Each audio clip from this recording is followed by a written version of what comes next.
সাইজে ছোট হলেও কলে তেজ আছে সেই, মানে এই পত্তের ঝাল কলে সেই। তো মিচ্চা না সাইজ আদে দেখতে গুলটু গুলটু সাইজের এই ঝালগুলা। তো আজকে এলে হচ্ছে তোলমো বস থেকে বিকেলবেলা, তো বেলগুনিত বসে আছি, ভাবিছি যে মেলা ফুলও আছে গাছত, তো এই পত্তেগুলো না তুললে তো ওই ফুলগুলো আবার ভালো করে হবি নানি। তো সেই জন্য ভাবনো যায় না তুলি বস থেকে। তাদের কাশি কোনা নিয়ে বস থেকে মনের সুখে এখন তুলিচ্ছি। এলে তুলতে বেশ ভালোই লাগে। বেলগুনিত হচ্ছে যে যার কেনা জায়গা টায়গা না ছাদের যাওয়া আসি সমস্যা হয়। বেলগুনির যদি জায়গা থাকে তিনকে সুট্টানা জায়গার মধ্যে কিন্তু পুঁই শাক তারপরে দিলে হচ্ছে পত্তের গাছ লাগালে করলে বেশ ভালোই লাগে। তো এখন বস থেকে তুলিচ্ছি, খুবই ভালো লাগিচ্ছে।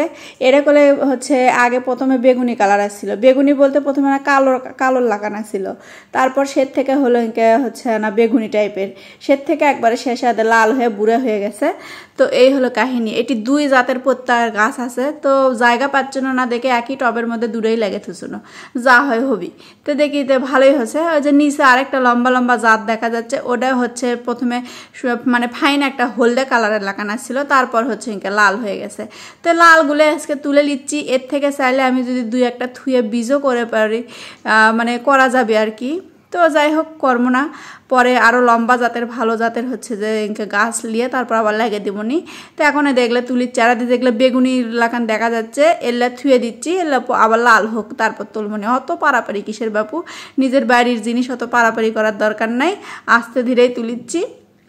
খালি আনা পারাপারি করানো যে এই জন্য ওদের ফুলগুলো আসছে, যখন এলে যেহেতু পুষ্টি নিয়ে নিচ্ছে, তো সেই জন্য হচ্ছে এলে তুললে এই ফুলগুলো আনা ভালো করে হচ্ছে মরিচ হয়ে বার হবিনি।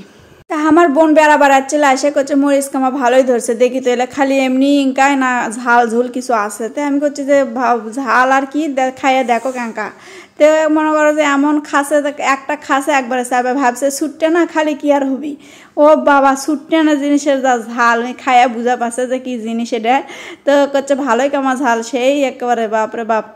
তারপর এখন কই যে গাছগুলো এখন কি কর্ম, এদের ছোট ছোট যে বেগুনি কালার ফুল দেখা যাচ্ছে, এদের সাদা না মরিচও দেখা যাচ্ছে। তো এই গাছত এখন কিছু করার বলতে আমি কিছু রান্নাঘরে হচ্ছে পেঁয়াজের খোসা থুয়ে দিছি। প্রতিদিন যে তরকারি কাটাকাটি করি, তো বাকি তরকারির খোসা না থুয়ে খালি হচ্ছে পেঁয়াজের খোসাগুলো আলাদা করে একটা বালতিতে হচ্ছে ভিজে থুছি।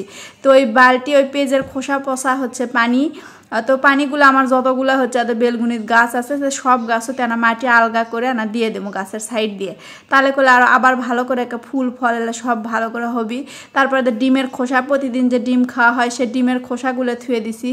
ডিম সেদ্ধ করে খোসা করলে আবার হবে না, ডিম যেগুলো হচ্ছে পোস করে যে খোসাগুলো থাকে কাঁচা কাঁচা ডিমের যে খোসা, তো সেই খোসাগুলো দিয়ে হচ্ছে যে একবারে শুকে গুঁড়ে করে থুইছি, সেই গুঁড়েগুলো গাছের দিয়ে দেবো, তো এলে গাছের জন্য খুবই ভালো।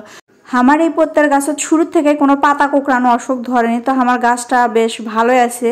তো এখন হচ্ছে ফুলগুলো দেখে দিচ্ছি কি সুন্দর ফুল আসছে। তো এলে ফুলের জন্যই আগের পুরাতন যেলে মরিচ পাকে গেছে সেলে তুলে ফেলছি, তো আরও আগে তুললেবেন আরও ভালো হলো নি। যাই হোক এই কাম সেই কাম করতে করতে সময় হয় না, তো আজকে বসে পড়ছি।